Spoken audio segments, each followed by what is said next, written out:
All right, let's dive right in. We're going to unpack what's happening in the Tulsa real estate market using the very latest data from the start of 2026. So whether you're thinking about buying, selling, or you're just curious, we are breaking down the numbers that really matter. So right off the bat, the Tulsa market is showing us something, well, something pretty fascinating. The data is kind of pulling in two different directions at once. On one hand, home prices are hitting new highs, but at the same time, the number of homes for sale is also growing, and that creates this really unique tension that we're going to explore. And, that tension leads us straight to the big question, right? The one that's probably on your mind. With these conflicting signals, who does this market actually favor? Is it the buyers who finally have more to look at?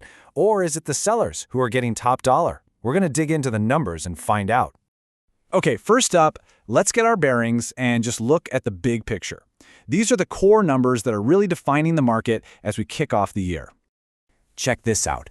This table gives us a perfect side-by-side of last year versus this year. And you can see the trends, right? Average sale price, it's up, big time. Inventory, that's just the total number of homes for sale, that's grown too.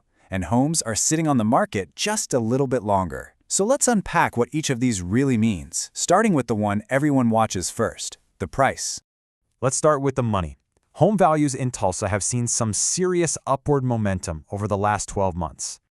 And here it is, $320,519. That's the new average sale price for a home in Tulsa County. And listen, that's not just a number, it's a real milestone. It tells us that demand is high and the market here is strong. As you can see right here, that jump from just under $298,000 last year works out to a super healthy 7.71% increase. Now, that kind of steady appreciation is exactly what sellers love to see, and it shows us that buyers are still out there, actively competing for homes. But where is most of the action really happening? It's right here, in what we can call the market's sweet spot. Almost a third of all the sales are happening in this price range. So yeah, while the average price is definitely climbing, the heart of the market is still in this more accessible bracket. Okay, so prices are strong. Got it. But that's only half the story. Now we've got to flip the coin and look at the other side. How many homes are actually available to buy? Because this is where things get really interesting for buyers. This is a big deal. Housing inventory is up over 11% compared to this time last year. After years of feeling like there was absolutely nothing to choose from, this increase means buyers are finally starting to see more options pop up on their searches. And this chart breaks it down perfectly. Just look at that huge blue slice. Over 60% of the market is active inventory. That means these are homes available for you to go see right now. For anyone who's been waiting on the sidelines for more selection, this is a beautiful sight. Another key metric this all affects is something called the month's supply of inventory, or MSI. It's now up to 3.10 months. Now, a perfectly balanced market is often said to be around 6 months, but this increase tells us that the crazy inventory crunch we've been hearing about for so long is finally starting to ease up a bit. So, we've got higher prices and more inventory. There's one more piece to this puzzle: the speed of the market. Are homes still flying off the shelves in a matter of hours? Let's take a look. The average time it takes to sell a home in Tulsa is now just over 50 days. That's a little bit more than last year, by about 2 days. So it's not some dramatic slowdown, but it does signal a market that's maybe taking a little more time to breathe.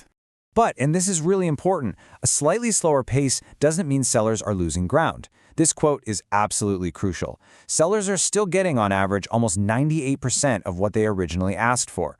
So while a home might sit for a couple extra days, if you price it right from the beginning, you are still going to see fantastic results.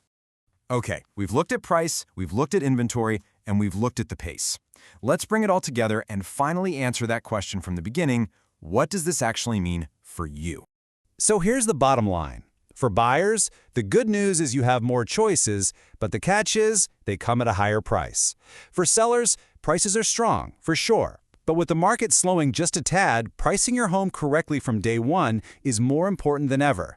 It's a nuanced market, for sure, with opportunities on both sides of the deal. And that really brings us to our final thought. We are in this really unique moment where both prices and options are on the rise. It's a market that rewards a clear strategy, no matter if you're buying or selling.